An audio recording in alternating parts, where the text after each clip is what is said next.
All right, here we go. Happy Monday. Welcome into the show. You're watching Philadelphia Eagles Now by Chat Sports. Chase Sr. here with you. Hope all of you had a great weekend and your weeks are off to an amazing start. Coming up here on the show, latest news across the NFL on the Tush Push Brotherly Shove. The NFL owners' meetings are this week in Palm Beach, and the Tush Push is being voted on by NFL owners on Tuesday. So we will have a decision tomorrow as far as whether or not this play is going to stay intact or if it's going to be banned. And naturally, I want to segue to this. This is today's poll question, and I want to see where everybody is at here. Should the Tush Push get banned? Type Y for yes, type N for no. Share your thoughts with me down in the comments section. So to get you caught up to speed here, the Green Bay Packers going into the NFL Combine proposed a rule that would make the push element of the Tush Push illegal. In order for this to get passed, in other words, in order for this play to get banished from the NFL, it needs support and a yes from 24 of 32 owners across the National Football League. And what's interesting about this is this. The Green Bay Packers claim, and a lot of the NFL coaches and general managers who talk about wanting this play to be outlawed say, oh, I'm very worried about the Tush Push because it's dangerous. We're trying to value player safety. Well, the NFL did a study, and that study showed, that was conducted, that there were 0 injuries as a result of the Tush Push being run. So if your argument is going to be backed by the sentiment that the Tush Push Brotherly Shove is an unsafe play, and the NFL, which has really valued player safety over the last several years, should ban the play because of player safety, well, the NFL conducted a study which showed that the play is a safe play. Here is the rule proposal from the Green Bay Packers, and I just want to read out the key elements here.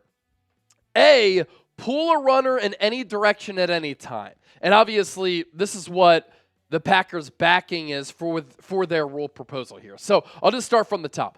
Amend Rule 12, Section 1, Article 4. Blocking, use of hands and arms, page 46. New language underlined, deleted language struck through. Article 4, assisting the runner and interlocking interference. No offensive player may A, pull a runner in any direction at any time.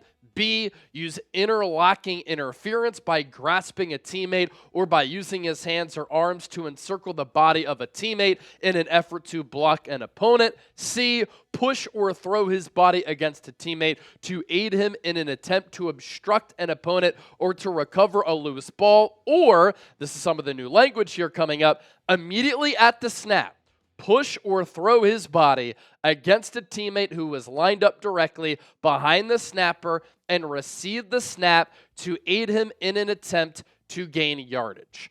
Penalty for assisting the runner, interlocking interference, or illegal use of hands, arms, or body by the offense, loss of 10 yards. Effect prohibits an offensive player from pushing a teammate who is lined up directly behind the snapper and receives the snap immediately at the snap. Reason, player safety, and this is what's interesting.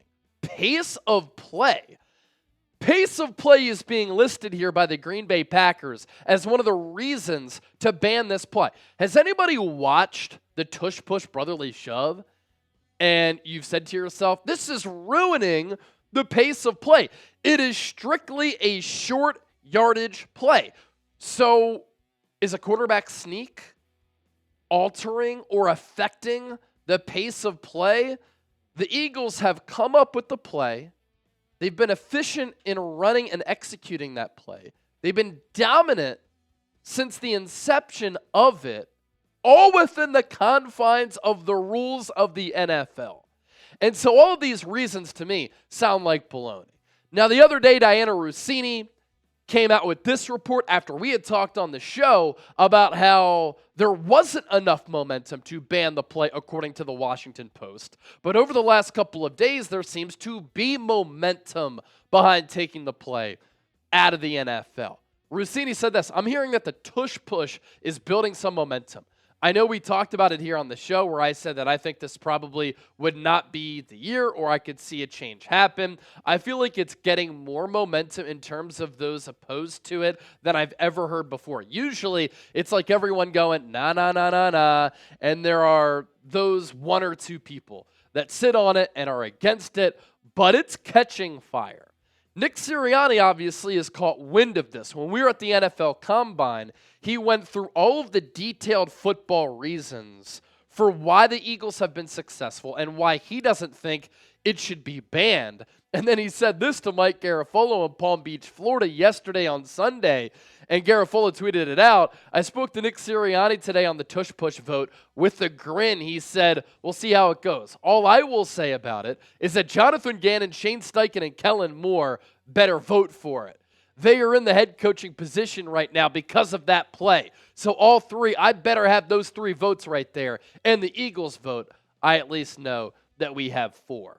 I think that Sirianni was saying that somewhat in a joking manner, but it's not a bad point. Like, the play has been critical to the success of this Eagles offense in short yardage situations and along the goal line for Shane Steichen and Kellen Moore as offensive coordinators. And, of course, Jonathan Gannon, the beneficiary of it with his defensive unit when the Eagles were running it offensively when he was with Philadelphia.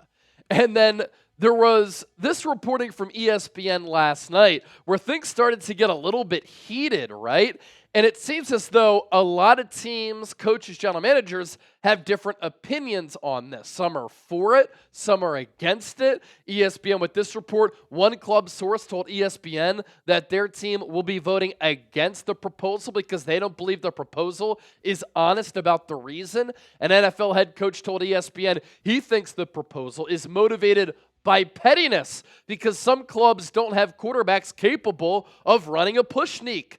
It's weak, the club executive said. It's punishing a team who became excellent at executing the play. In 2022, and Philadelphia was the only team doing it, there was a concern that it made the game less compelling because 4th and short was no longer in doubt. Then other teams copied it, and they can't do it as well. It reeks of jealousy. As for things getting heated late on Sunday, during the Sunday afternoon session, Philadelphia Eagles general manager Howie Roseman, assistant GM John Ferrari, and 2 head coaches on the competition committee, Sean McVay of the Rams, Sean McDermott of the Bills, gathered in a side hallway outside of the ballroom to have a private and animated side conversation about the Packers' proposal. I also find this to be funny, right? Bills head coach Sean McDermott has been leading the charge to ban it. He's a part of the competition committee. He's talked over and over about how he wants the play banned because he's worried that it could result in injuries. He's worried about the safety of the play. You know, irony is a funny thing, right? Because the Buffalo Bills last year ran their version of the brotherly shove the second most times in the NFL. So if Sean McDermott is worried about the safety of this play, why is he running it the second most times in the National Football League behind the Philadelphia Eagles? Riddle me that. The other thing, too, that's hilarious, the Bills in the AFC Championship game lost that game to Kansas City and did not punch their ticket to the Super Bowl, partially because they got stopped trying to run that play in critical short yardage situations and along the goal line. And upon film study, Chiefs defensive coordinator Steve Spagnuolo said this: in watching the Bills run that play, we noticed that Josh Allen always runs to the left. So what did the Chiefs do in the AFC Championship game? They didn't let him go left. And when he tried, they stopped him. So Sean McDermott, I'm worried about player safety. NFL comes out with the study. No injuries resulted because of the tush push. I want this play banned because of safety, yet my team runs it the second most times. So do you not care about Josh Allen? Do you not care about your offensive lineman? You don't care about the opposing defensive lineman or the opposing defensive players? I think Sean McDermott is just salty. The thing we're hearing constantly, safety concerns, safety concerns, safety concerns. The reality is teams can't stop it. They can't replicate and duplicate what the Eagles do. They don't have an offensive line that's built like Philadelphia. They don't have a quarterback who can squat a house like Jalen Hurts. And so now it's weak, it's soft, and they want it banned from the NFL. If other teams could run this play, they would run it. But they don't have the success rate by year that the Eagles have.